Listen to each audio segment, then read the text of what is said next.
Le destin mènera Mustapha Azemmouri, alias Estevanico, au Portugal, en Espagne, puis en Floride en tant qu'esclave.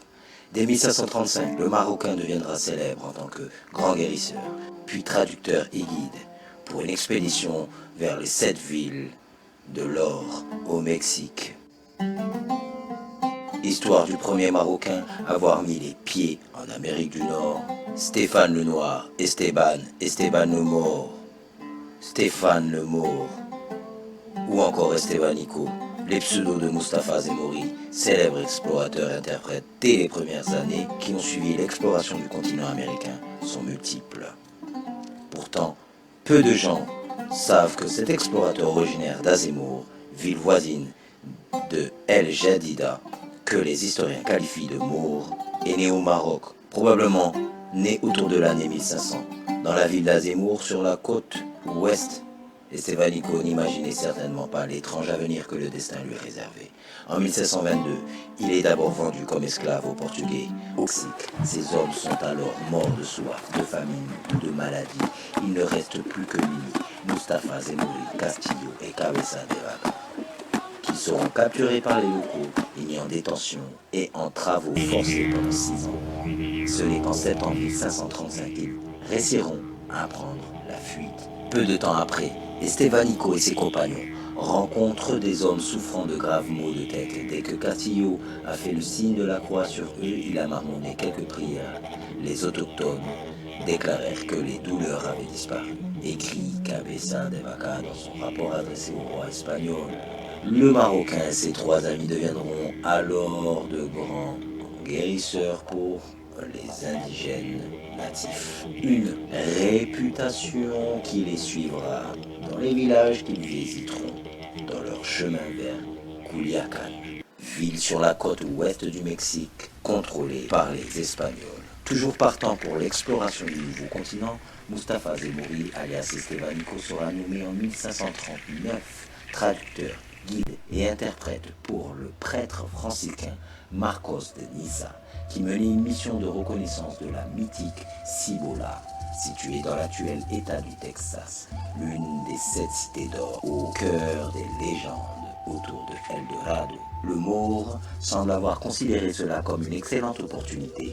Son voyage à travers les montagnes de Sonora était une consécration triomphale.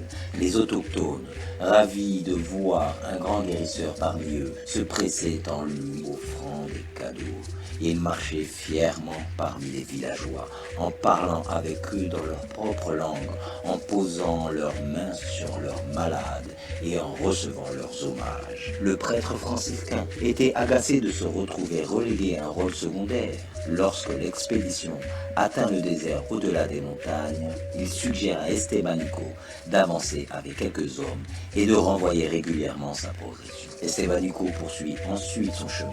Après un mois, le Maure atteint les murs d'une ville que ses disciples juraient être Cibola, bien que Hawiku, l'une des 7 villes, n'était qu'un simple village entouré d'un mur de boue situé sur une petite colline, au-dessus d'une rivière sèche. Le Marocain enverra ensuite un représentant pour informer les autochtones natifs qu'il est le serviteur du grand roi blanc d'Espagne.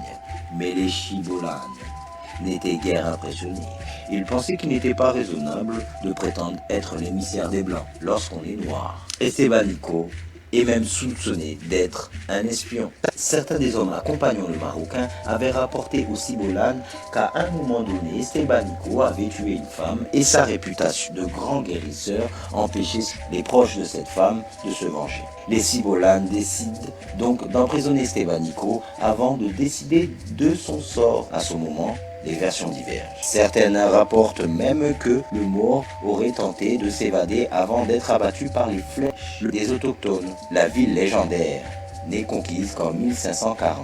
Mais personne n'a su ce qui est réellement arrivé à Estevanico ou l'emplacement de sa dépouille après sa mort. Son histoire a toutefois pu résister notamment grâce au récit de Cabeza de Vaca comme étant le premier Marocain, d'abord musulman, puis baptisé chrétien dès son arrivée en Espagne, ayant mis les pieds en Amérique du Nord. L'ouvrage de Leila Lalami, rend hommage à Estevanico, le comte du Mour, relatant le récit de l'expédition désastreuse de Panfilo Narvaez, partant de la mention de Estevanico, un noir arabe d'Azemmour, l'auteur et professeur universitaire, créé un portrait vif de l'invasion du Nouveau Monde et du rôle des esclaves noirs dans la conquête. Elle n'a pas manqué de critiquer les versions officielles qui ont supprimé le rôle de l'Africain, de l'Arabe et du musulman dans la construction du Nouveau Monde. Elle a aussi critiqué les versions des chroniques espagnoles des conquistadors qui omettent les tortures, les viols que les conquérants espagnols avaient commis et les femmes indigènes qu'ils avaient épousées et laissées dans sa forme abrégée et désinfectée. La chronique de l'expédition de Narvaez est adaptée à la cour royale, bien sûr, adaptée aux cardinaux, aux inquisiteurs, aux gouverneurs, aux fonctionnaires. Mais l'objectif était de rappeler que l'histoire du Maroc et celle de l'Amérique sont liées depuis plusieurs siècles. Toujours dans le cadre des relations séculaires entre les deux pays, le Maroc a été le premier pays à avoir reconnu l'indépendance des États-Unis. C'était le 20 février 1778. Les historiens ont rapporté qu'Estevanico a maîtrisé plusieurs langages des Amérindiens en quelques années seulement. Il fut un polyglotte remarquable, ayant joué le rôle d'interprète pour les conquistadors. Il a aussi été le premier éclaireur à découvrir et traverser l'Arizona et le Nouveau-Mexique 2 siècles avant Lewis et Clark. Il a côtoyé les Zuni jusqu'à sa mort en 1539. D'aucuns ont parlé d'une disparition mystérieuse alors que d'autres ont rapporté qu'il a été tué par les Zuni. Une chose est sûre, c'est qu'il a perdu la vie à Hawiku, une ancienne ville située dans la réserve indienne Zuni, dans l'état actuel du Nouveau-Mexique.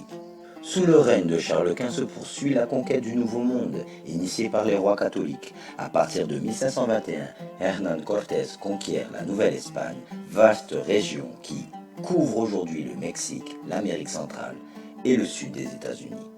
Francisco Pizarro soumet l'Empire Inca et devient la vice-royauté du Pérou. Et Gonzalo Jiménez de Quesada prend le contrôle du royaume des Chibchas, aujourd'hui en Colombie.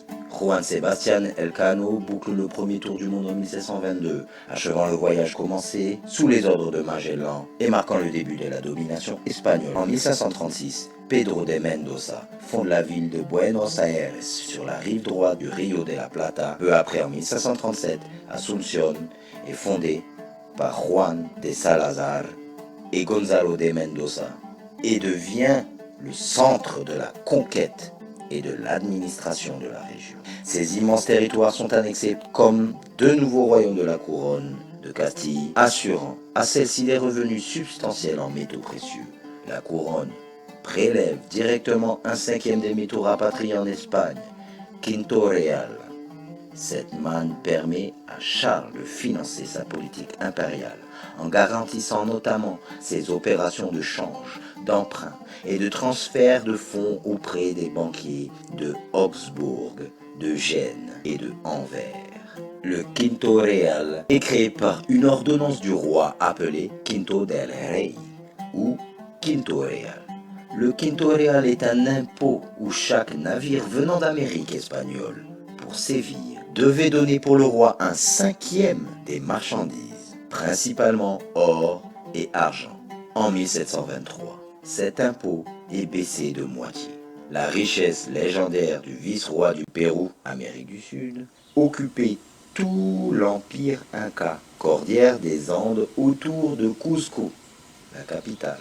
Au début, le Quinto Real était issu des vols, des statuettes et des icônes des empereurs. Ensuite, il y a eu l'orpaillage, puis l'extraction des mines d'or et d'argent par le travail forcé des autochtones. Estevanico, il est mentionné dans de nombreux journaux de bord d'expéditions d'exploration du sud-ouest américain au XVIe siècle comme un servant de l'explorateur espagnol Álvarez Núñez Cabeza de Vaca. En 1522, Estevanico fut vendu comme esclave aux Portugais occupant la ville d'Azemmour. Estebanico voyagea avec Dorantes à Hispaniola, donc Saint-Domingue, et Cuba. Dans l'expédition infortunée de Panfilo de Narvaez en 1527, afin de conquérir la Floride, il posa pied sur ce qui est maintenant les États-Unis d'Amérique. Les membres de l'expédition périrent tous, soit noyés, soit affamés, soit tués par les indigènes, sauf Estebanico. Andrés Dorantes de Carranza, Álvar Núñez Cabeza de Vaca et Alonso del Castillo Maldonado. Les 4 rescapés passèrent de nombreuses années avec les Indiens d'Amérique du Nord avant de parvenir à rejoindre leurs compatriotes dans la région de Sinaloa en Nouvelle-Espagne en traversant le désert de Sonora. Le récit de cette aventure est relaté dans le livre de Álvar Núñez Cabeza de Vaca intitulé Naufragios. En 1539, Estebanico fut désigné par le vice-roi de Mexico, Mendoza, pour accompagner Fray Marcos de Niza en tant que guide à la recherche des fabuleuses cités d'or. Cependant, les autres contractèrent une maladie et Estebanico fut le seul à continuer, frayant le chemin de ce qui est maintenant le Nouveau-Mexique et l'Arizona. Il fut tué par les Zuni dans l'ancienne ville de Hawiku, qui se méfièrent de lui notamment à cause de sa gourde qui était garnie de plumes de chouette, symbolisant la mort pour les Zuni. Certains chamans avaient vu dans les fumées, pendant leur vision, l'arrivée des étrangers sur nos territoires. La légende dit qu'Estebanico fut un polyglotte remarquable et qu'il fut capable d'apprendre en quelques semaines le langage des Amérindiens. Il a également dit qu'Estebanico fut considéré à l'égal d'un chaman par les tribus amérindiennes en raison de son grand savoir en ce qui concerne les herbes et les remèdes. Ainsi que la majorité des Espagnols de l'époque qui misaient leur fortune dans le Nouveau Monde, Andrés Dorantes de Carranza s'embarqua en 1527 en tant que capitaine dans l'expédition de Panfilo de Narvaez pour la Floride. La flotte prit la mer à Sanlúcar de Barrameda le 17 juin 1527 avec 5 navires et 600 hommes commandés par Narvaez. Et sur ces terres, le gouverneur de la Nouvelle-Galice, Nuno Beltrán de Guzmán, leur fournit des chevaux et des vêtements et en informa le vice-roi de Nouvelle-Espagne, Antonio de Mendoza. Une fois qu'Antonio de Mendoza apprit l'histoire des naufragés, il invita Andrés Dorantes a assisté à une expédition dans le territoire qu'ils avaient visité. Dorantes déclina l'offre, mais recommanda à Estebanico de participer au voyage d'exploration en tant que guide. Ce fut là le dernier adieu du maître à son esclave. Andrés Dorantes essaya ensuite de rentrer en Espagne, mais le mauvais état du bateau et le temps forcèrent son navire à retourner au port de Veracruz. Il décida alors de rester en Nouvelle-Espagne où il se maria à 2 reprises. Álvarez Núñez Cabeza de Vaca, il est mort à Séville en 1559. Il était un explorateur espagnol du continent américain. Officier dans l'expédition de Panfilo de Narvaez, il explora l'actuel Texas, l'ouest et le centre du Mexique, en marchant durant près de 6 ans entre la région où se trouve actuellement la ville américaine de Galveston et celle de Mexico. Sa première expédition vers les Indes se déroula dans ce qui est devenu aujourd'hui le sud des États-Unis et le nord du Mexique. Enrôlé comme trésorier dans l'expédition de Panfilo de Narvaez en Floride, en 1527, il fut l'un des 4 survivants avec Alonso del Castillo Maldonado, Andrés Dorantes de Carranza et Estebanico qui, durant 8 ans, vécurent parmi les Indiens en exerçant du commerce et du reboutage. Après un long voyage vers l'ouest, ils reprirent contact avec les Espagnols à Sinaloa, au Mexique, en 1536. C'est durant ce voyage qu'il réunit les premières observations ethnographiques sur les peuples indigènes du golfe du Mexique. À son retour en Espagne en 1537, il en écrivit un rapport au roi Charles Quint, lequel fut publié en 1542, plus tard appelé Naufragios, donc naufrage. Désireux de reprendre l'effort de colonisation de la Floride, mais cette fois-ci en tant que chef de l'expédition, Cabeza de Vaca apprend que ce poste a été attribué à Hernando de Soto et se voit confier le gouvernement de Rio de la Plata en Amérique du Sud. Afin de le pérenniser, il entame en 1540 son second voyage au Nouveau Monde. Il découvre les chutes de l'Iguazú, explore le cours du fleuve Paraguay. Arrivé de la mer et en montant vers Mexico, Cortés et son contingent d'hommes, lorsqu'ils arrivèrent, sont tombés sur des bâtiments, maisons en dur, des temples avec des plaquages d'or dessus. Beaucoup de faits montrent qu'Estebanico était polyglotte et doué dans l'apprentissage des langues. Il a dû se servir notamment du langage des signes pour acquérir rapidement les bases du vocabulaire.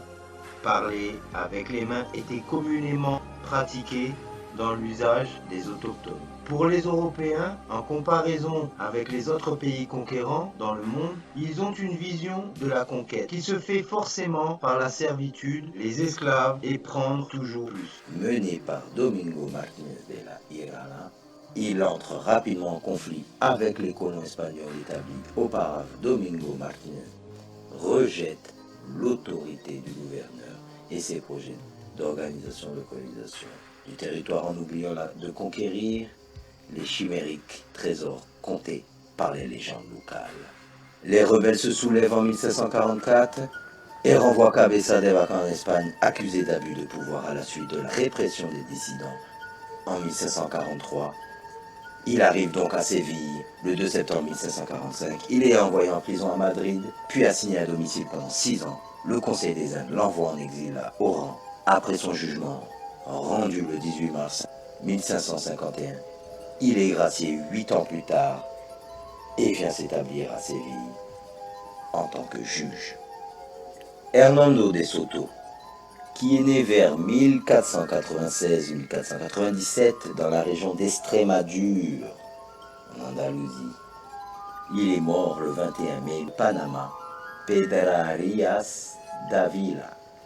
Il se joignit à Francisco Pizarro au début des années 1530, lors de ses conquêtes en Amérique du Sud.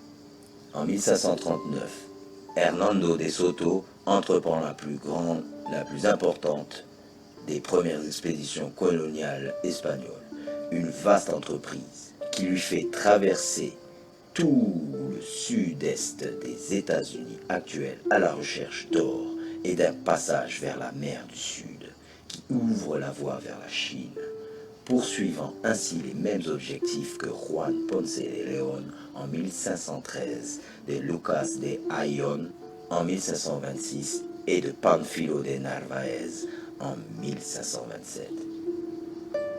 Hernando de Soto meurt de fièvre en 1542 sur la rive occidentale du Mississippi, dans un village indien nommé Guachoya, proche de l'actuel MacArthur, dans l'Arkansas. Comme je le disais, l'expédition de Panfilo de Narváez, qui était lui-même né en Espagne dans les années 1470, il mourut en Floride en 1528. Il était aussi un conquistador espagnol connu pour avoir conduit 2 expéditions, la première en 1520 contre Hernán Cortés, puis la seconde, dramatique, en Floride en 1527.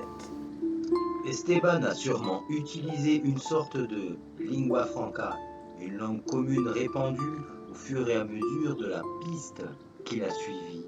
pendant près de 8 à 9 ans. Par Diego Velázquez, le gouverneur de Cuba, qui le charge de défendre ses intérêts auprès de la couronne espagnole, notamment pour l'obtention de titres sur la Nouvelle-Espagne. Après un aller-retour en Espagne, il retourne à Cuba avec une lettre de recommandation royale en poche. L'expédition contre Cortés, l'expédition dramatique en Floride, désormais promu gouverneur et capitaine général du Rio de las Palmas et de la Floride, il prépare une expédition vers les terres qui lui appartiennent, mais qu'il doit avant tout découvrir et coloniser. Il prépare son expédition, forte de 5 navires, 600 soldats et d'une cinquantaine de matelots volontaires, et quitte Sanlúcar de Barrameda en Espagne le 17 juin 1527. Parmi les membres de l'expédition, on retrouve Álvar Núñez Cabeza de Vaca, trésorier général et grand alguazil, mais aussi auteur de la relation de voyage qui nous permet de connaître le sort de l'expédition de Pánfilo de Narváez. Après le départ d'Espagne, l'expédition s'arrête à Hispaniola et à Cuba pour faire notamment le plein de vivres.